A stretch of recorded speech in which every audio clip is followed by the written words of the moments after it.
Viewers, میں آپ کو اپنے چینل پروڈکٹیو مسلم میں خوش آمدید کہتی ہوں۔ ہماری آج کی ویڈیو حابیل اور قابیل دو بھائیوں کا قصہ ہے۔ حضرت آدم علیہ السلام کے زمین پر آباد ہونے پر دنیائے انسانی میں اضافے کرنے کا یہ دستور تھا کہ بی بی حوا سے جڑواں بچے پیدا ہوتے تو پیدا ہونے والے لڑکے اور لڑکی کا نکاح دوسری دفعہ پیدا ہونے والے جڑواں بچوں کے ساتھ کر دیا کرتے تھے۔ اسی دستور کے تحت قابیل اور حابیل جو حضرت آدم علیہ السلام کے بیٹے تھے، قابیل عمر میں بڑا تھا، اس لیے اس کو یہ بات بالکل پسند نہ آئی کہ حابیل کی بہن سے اس کی شادی ہو اور حابیل کی اس کی بہن سے۔ دونوں بھائیوں میں اس بات پر جھگڑا ہو گیا۔ اس جھگڑے کو ختم کرنے کی غرض سے حضرت آدم علیہ السلام نے یہ فیصلہ کیا کہ دونوں اپنی اپنی قربانیاں اللہ تعالیٰ کو پیش کریں۔ جس کی قربانی منظور ہوئی وہی اپنا ارادہ پورا کر لینے کا مستحق ہو جائے گا۔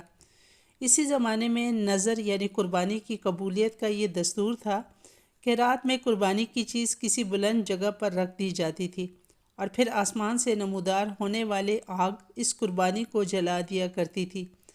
حابیل جو کہ ریوڑ چرایا کرتا تھا، اس نے اپنے ریوڑ میں سے ایک بہترین دمبا قربانی کے لیے پیش کیا۔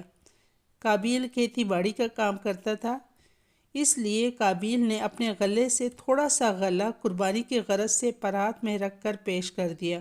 حابیل کی نیت اچھی تھی، اس لیے اس نے اپنے ریوڑ سے اچھا دمبا قربانی کے لیے پیش کیا تھا، اس لیے آگ نے اسے جلا دیا۔ اس کی قربانی کی قبول ہو جانے پر قابیل کو دکھ تھا، وہ اسے اپنی توہین سمجھ رہا تھا۔ اس نے غصے میں آ کر حابیل سے کہا، تم کیا سمجھتے ہو کہ اپنی مراد پا لو گے؟ میں تمہاری مراد پوری نہیں ہونے دوں گا، میں تمہیں قتل کر دوں گا۔ قابیل پر شیطان سوار ہو چکا تھا، اس نے اولاد آدم کو بہکانے کا قصد کیا تھا اور اسے ایک اچھا موقع ہاتھ آ گیا تھا۔ قابیل نے شیطان کی باتوں میں آ کر اپنے بھائی حابیل کو قتل کرنے کی ٹھان لی تھی۔ حابیل نے کہا، تم مجھے کیوں قتل کرو گے؟ میری قربانی قبول ہوئی ہے، اسی میں میری کیا خطا ہے؟ اللہ تعالیٰ پرہیزگاروں اور ڈرنے والوں کی قربانی قبول فرماتا ہے۔ میں تم پر ہاتھ نہیں اٹھاؤں گا، جو تمہارے دل میں آئے وہ کرو۔ تم نے اگر مجھے قتل کر دیا تو یاد رکھو کہ تمہارا ٹھکانہ جہنم ہوگا۔ شیطان کی باتوں نے قابیل کے ذہن کو مفلوج کر کے رکھ دیا تھا، اس لیے اس پر اپنے بھائی کی نصیحت کا کوئی اثر نہ ہوا۔ حضرت آدم علیہ السلام ان دنوں حج کے لیے گئے تھے۔ اسی دوران ایک روز حابیل کے ریوڑ کے پاس قابیل گیا۔ حابیل اس وقت سو رہا تھا۔ قابیل نے سوچا کہ میں حابیل کو کسی طرح قتل کروں۔ شیطان نے اسے قتل کرنے کا طریقہ سمجھایا، یعنی کہ شیطان ایک انسان کے روپ میں آیا، اس کے ہاتھ میں ایک سانپ تھا۔ اس نے سانپ کو قابیل کے سامنے رکھا اور زمین سے ایک بڑا پتھر اٹھا کر وہ پتھر سانپ کے سر پر دے مارا اور پتھر لگتے ہی سانپ فوراً مر گیا، اور ایسا کرنے کے بعد شیطان وہاں سے غائب ہو گیا۔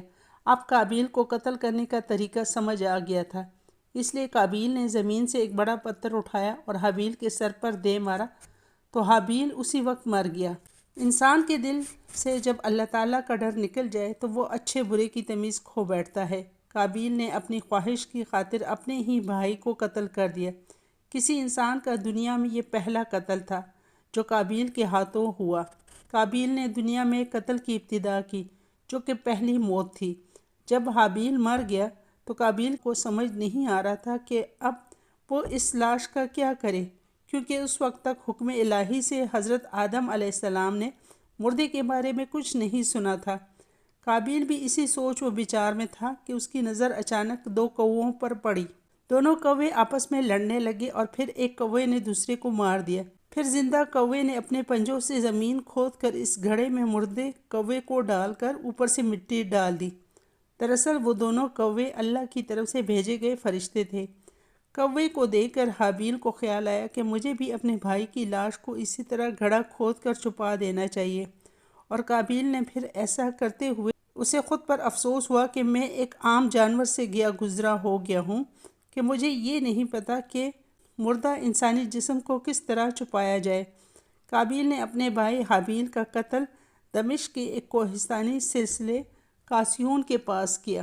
قابیل نے اپنے بھائی حابیل کا خون یہاں کیا، وہاں خون کا نشان بھی موجود ہے۔ اس خون کے بارے میں کہا جاتا ہے کہ جو خشک خون ہے وہ حابیل کا خون ہے، اس خون کا دھبا آج بھی موجود ہے۔ ایک پتھر بھی وہاں موجود ہے جس کے بارے میں لوگوں کا کہنا ہے کہ یہ وہی پتھر ہے جو قابیل نے اپنے بھائی حابیل کو مار کر اس کا سر پھاڑ دیا تھا۔ حابیل اللہ تعالیٰ کا نیک اور مقبول بندہ تھا۔ ایسے بندوں کے پاک جسم کی توہین نہیں ہوتی، اس لیے حابیل کے جسم کو چھپانے کے لیے کوے بھیجے گئے اور ان کووں کی مدد سے قابیل کو سمجھایا گیا تھا کہ وہ حابیل کے جسم کو چھپا دے تاکہ اس کے پاک جسم کی توہین نہ ہو سکے۔ پھر مرنے کے بعد نسل آدم کی تدفین سنت ہو گئی۔ حضرت آدم علیہ السلام جب مکہ سے تشریف لائے تو انہیں حابیل دکھائی نہ دیے۔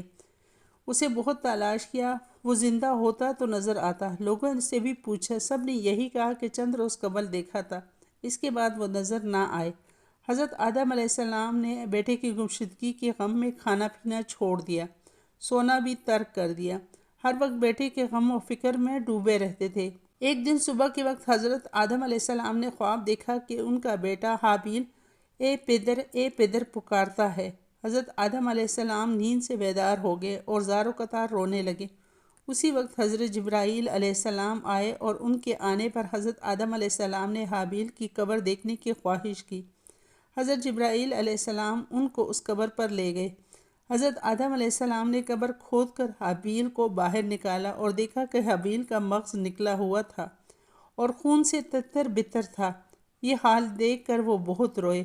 ان کے رونے پر آسمان کے فرشتے بھی رو پڑے تھے۔ حضرت آدم علیہ السلام نے حابیل کی لاش کو تابوت میں بند کیا اور اپنے گھر لے آئے۔ حضرت آدم علیہ السلام نے حابیل کو اپنے مکان میں لا کر دفن کر دیا۔ اللہ حافظ۔